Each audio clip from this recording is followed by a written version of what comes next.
मोदी 3.0 की सरकार में इस बार बिहारियों का दबदबा देखने को मिल रहा है।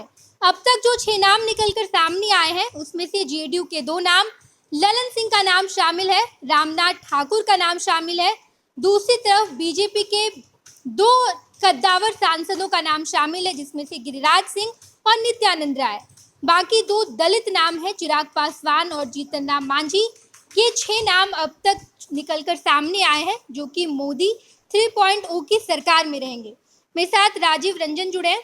हम इस बार मोदी 3.0 की सरकार में, राजीव जी, बिहारियों का दबदबा अधिक देखने को मिल रहा है। बिल्कुल सही कर रही हैं नेहा, क्योंकि जब मोदी की पहली बार सरकार बनी थी 2014 में, तब बिहार से मात्र 5 सांसदों को मोदी कैबिनेट में शामिल किया गया था। उसी तरह 2019 में भी जब मोदी दूसरी बार सत्ता में आते हैं, तब भी बिहार की भागीदारी 5 से आगे नहीं बढ़ी। यह पहला मौका है कि मोदी मंत्रिमंडल में बिहार के 6 सांसदों को शामिल किया जा रहा है।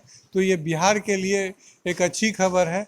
और जो जिस तरह की बातें थीं कि बिहार की भागीदारी कम हो रही थी, तो उसका असर साफ दिख रहा है। बिहार से जिस तरह का जनादेश गया है, और जो इस समय प्रधानमंत्री नरेंद्र मोदी की एक मजबूरी है कि वो एक कॉलिशन गवर्नमेंट, गठबंधन की सरकार चलाने का उनको मौका मिला है। तो अब जो है पावर बैलेंस होता हुआ दिखेगा, और हर तरफ भाजपा का जो बोलबाला हुआ करता था कि जो भी महत्वपूर्ण मंत्रालय होते थे वो भाजपा के पास ही रहते थे। तो हमको लगता है कि इस बार पहली बार मोदी जी को भी गठबंधन सरकार चलाने का अनुभव प्राप्त होगा, और तब उनको पता चलेगा कि गठबंधन सरकार चलाना और तराजू पर मेढक को तौलना दोनों बराबर बराबर मेहनत का काम है। तो ये पहली बार मोदी जी को भी पता चलेगा कि गठबंधन की सरकार को कैसे चलाया जाता है, और कैसे किसी भी फैसले पर सर्वानुमति ली जाती है, सभी दलों को, घटक दलों को साथ में लेकर चला जाता है। तो ये परीक्षा पहली बार नरेंद्र मोदी की होगी। बिल्कुल राजीव जी, 2014 की सरकार, उसके बाद 2019, और अब जब तीसरी बार नरेंद्र मोदी हैट्रिक लगा रहे हैं, तो इस तीसरी बार में ऐसा पहली बार हुआ है मोदी सरकार में कि गठबंधन की सरकारें, एनडीए सरकारें, इससे पहले 2019 में भी बीजेपी को बहुमत मिली थी, अकेले बीजेपी काफ़ी थी सरकार में आने के लिए। 2014 की बात करें तो वैसा ही था, लेकिन 2024 में जनादेश ऐसा देखने को मिला कि बीजेपी बहुमत के आंकड़े से पीछे रह गई, और इस बार नरेंद्र मोदी को सरकार चलाने में मशक्कत का सामना करना पड़ सकता है। बिल्कुल मशक्कत का सामना करना पड़ सकता है। और जिस तरह से नरेंद्र मोदी पिछली सरकारों में जिस तरह से फैसले लिया करते थे, तो वो उनके कैबिनेट के मंत्रियों को भी इसकी जानकारी नहीं हुआ करती थी, और फैसले ले लिए जाते थे। तो उदाहरण डिमोनेटाइजेशन, वित्त मंत्री तक को नहीं पता था। बिल्कुल, डिमोनेटाइजेशन हो, या अग्निवीर अग्निपथ योजना हो, या फिर इस तरह के कई और भी फैसले, जैसे 3 तलाक का मामला हो, जम्मू कश्मीर से धारा 370 हटाने का मामला हो, तो इन मामलों में कभी भी वो जो एक चर्चा होती है, एक बहस होता है, तो जो एक बहस पार्टी फोरम पर होती है पहले, उसके बाद गठबंधन दल के घटक दलों के साथ इस तरह की बात होती है, और सबको साथ में लेकर चलना पड़ता है। तो उस तरह की का मौका तो कभी मोदी जी को आया नहीं अब तक। अब प्रधानमंत्री नरेंद्र मोदी को उस तरह की उनकी मजबूरी होगी कि उनके पास वो स्ट्रेंथ नहीं है संसद में, लोकसभा में, कि वो अपने बल पर सरकार चला रहे हों। अब वो अपने बहुमत से करीब 32 सांसद कम हैं। इन 32 सांसदों की भरपाई के लिए उनको अपने सहयोगी दलों पर निर्भर करना पड़ेगा, और स्वाभाविक है कि सहयोगी दल के जो भी सहयोगी दल हैं, वो एकदम भाजपा के हाँ में हाँ मिलाने वाले दल नहीं हैं। चाहे वो आंध्र प्रदेश के चंद्रबाबू नायडू हों, या फिर बिहार से नीतीश कुमार हों। तो और अक्सर भाजपा के साथ इनकी दूरियां भी समय समय पर दिखती रही हैं। जैसे नीतीश कुमार के बारे में, कभी वो भाजपा के साथ हो जाते हैं, कभी भाजपा से अलग हो जाते हैं। उसी तरह चंद्रबाबू नायडू का भी वही इतिहास रहा है कि जब उनकी राजनीतिक जो उनका विचार, या राजनीतिक जो उनके मुद्दे होते हैं, उस पर जब टकराव होता है, तो वैसे नेता हैं ये लोग कि वो फैसला लेते हैं, और सरकार से बाहर होने में भी इनको कोई दिक्कत नहीं होती है। तो अब ये पहला मौका होगा नरेंद्र मोदी के लिए कि अपने, न केवल अपने कैबिनेट के साथियों को, बल्कि अपने घटक दल के जो भी उनके जो राजनीतिक मुद्दे हैं, वो जिन मुद्दों को आगे लेकर चलते हैं या राजनीति करते हैं, तो उन मुद्दों को अब साथ लेकर चलने की मजबूरी होगी इस बार मोदी जी के लिए। बिल्कुल राजीव जी, मोदी सरकार के कई ऐसे फैसले हैं जिसका पूर्ण विरोध बिहार में देखने को मिला, चाहे वो अग्निवीर योजना हो। अग्निवीर योजना में ज़्यादातर बिहार के नौजवान शामिल है, उत्तर प्रदेश के नौजवान शामिल है, हरियाणा, पंजाब यहाँ के नौजवान शामिल है। और इस अग्निवीर योजना का बिहार वालों ने या बिहार के नेताओं ने विरोध भी किया है। और ऐसे में देखने को भी मिला कि इस बार जब जेडीयू की भागीदारी है सरकार में, तो ये इस तरीके की जो तमाम योजनाएं हैं जिसका विरोध बिहार में देखा जा रहा है, ये सरकार चलाने में मुश्किलें आ सकती है नरेंद्र मोदी को। नहीं, सिर्फ अग्निवीर योजना ही नहीं है, इसमें कई और मुद्दे भी हैं जो नीतीश कुमार जिन मुद्दों को लेकर आगे चले हैं। और ये मुद्दे आज के नहीं है नीतीश कुमार के। अब याद कीजिए, नीतीश कुमार जब पहली बार बिहार में 2005 में जब मुख्यमंत्री पद की शपथ लिए थे, उस समय के बाद से ही बिहार को स्पेशल स्टेटस का दर्जा देने की मांग शुरू हुई थी, बिहार को विशेष पैकेज देने की मांग शुरू हुई थी।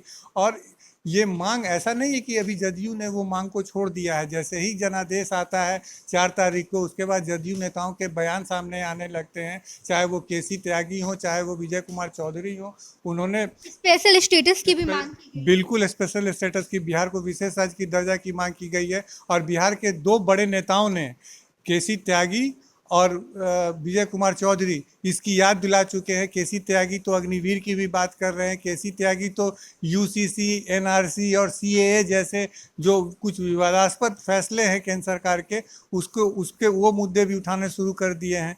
तो अब देखना ये होगा कि इस बार नरेंद्र मोदी की सरकार क्या जो अपने गठबंधन के जो मेढक तौलने वाली जो कहावत है कि वो तराजू पर मेढक तौलने में कामयाब होते हैं। और ये भी एक कला होती है, वो जो कला जो है कि गठबंधन के साथ देश को चलाना, सरकार को चलाना, तो वो उसमें अटल बिहारी वाजपेयी हों या डॉक्टर मनमोहन सिंह हो या फिर और भी पिछले सरकारों को देखेंगे तो उसमें कई ऐसे प्रधानमंत्री हुए, चाहे वो चंद्रशेखर हों, पीवी नरसिम्हा राव हो, इन्होंने गठबंधन की सरकार चलाई थी। तो गठबंधन की सरकार चलाने में प्रधानमंत्री या फिर जो सत्तारूढ़ पार्टी जो होती है, सबसे बड़ी पार्टी होती है, उसके सामने कई मजबूरियां होती हैं। और इन मजबूरियों से पहली बार नरेंद्र मोदी का भी सामना होने जा रहा है। राजीव जी, एक सवाल बेहद ही ज़्यादा दिलचस्प है कि जब बीजेपी लोकसभा 2024 का लोकसभा चुनाव लड़ रही थी या फिर एनडीए गठबंधन बिहार में, तो राजपूत और कुशवाहा जाति पर बड़ा निशाना साधा गया था और इस तरीके से समीकरण तय किए गए थे कि बीजेपी को सबसे अधिक भरोसा राजपूत और कुशवाहा जाति पर था। लेकिन इस बार जब मंत्रिमंडल का विस्तार हो रहा है, तो अब तक जो नाम सामने आए उसमें से एक भी राजपूत जाति का नाम नहीं आया। क्या बीजेपी का विश्वास राजपूत जाति से उठ गया है? नहीं, ऐसा नहीं कहा जा सकता है नेहा कि राजपूत जाति से विश्वास उठ गया है। और जब भी इस तरह के मंत्रिमंडल का जब गठन होता है तो कई उसमें चीज़ों का ध्यान रखा जाता है। वो क्षेत्रीय मुद्दे होते हैं कि क्षेत्रवार सबको प्रतिनिधित्व मिले। इसके साथ साथ जहाँ तक बिहार का सवाल है, तो बिहार में ये जातीय आधार पर ये मंत्रिमंडल का गठन किया जाता है। तो अभी हम देख रहे हैं कि जिन 6 नामों की चर्चा हो रही है या जिनको कॉल आ चुका है अमित शाह का शपथ ग्रहण समारोह में शामिल होने के लिए, तो उन नामों में राजपूत जाति से कोई भी नहीं है और इस तरह से कुशवाहा जाति से भी इसमें कोई कैंडिडेट नहीं है। तो अभी भी कई नाम हैं ऐसे। हम अपने दर्शकों को यह बताएं कि अब आने वाला समय बिहार विधानसभा चुनाव का भी है। हालांकि बिहार विधानसभा चुनाव नवंबर 2025 में होना है, लेकिन हो सकता है कि वो अपने समय से पहले भी हो जाए। और जब बिहार विधानसभा चुनाव की जब नौबत आएगी और एनडीए जब चुनाव में जाएगी, उस समय भी मंत्रिमंडल में बड़ा फेरबदल हो सकता है और कुछ वैसे लोगों को प्रतिनिधित्व दिया जा सकता है। जब मंत्रिमंडल का गठन किया जाता है तो खासकर केंद्रीय मंत्रिमंडल के गठन में क्षेत्रवार, राज्यवार और जातिवार, ये सारे चीज़ों का जब ध्यान रखा जाता है। तो इसमें जो बिहार का जहाँ तक सवाल है, तो बिहार से अभी तक किसी भी राजपूत जाति से किसी भी सांसद को प्रधानमंत्री की तरफ से ऐसा कोई न्योता नहीं आया है। हो सकता है कि बिहार को इस बार चुनाव में जाना है, अगले साल बिहार विधानसभा का चुनाव भी होना है, तो ऐसे समय में कैबिनेट का एक्सपेंशन होता है और जो कमियां होती हैं उसको दूर करने का भी एक मौका मिलता है सरकार को।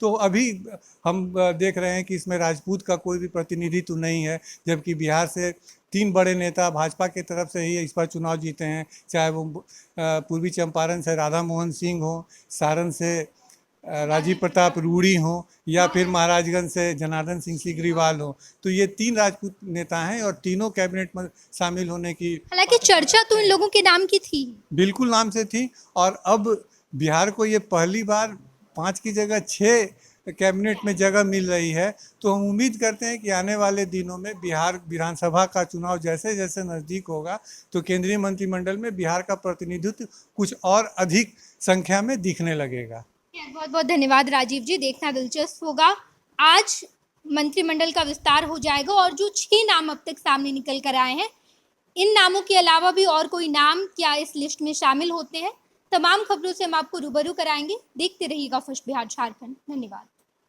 26 वर्षों में 17,000 से अधिक डॉक्टर बना चुका बिहार एवं झारखंड के छात्रों एवं अभिभावकों के बीच सर्वाधिक विश्वसनीय एवं लोकप्रिय संस्थान गोल, नेशंस लीडिंग इंस्टीट्यूट।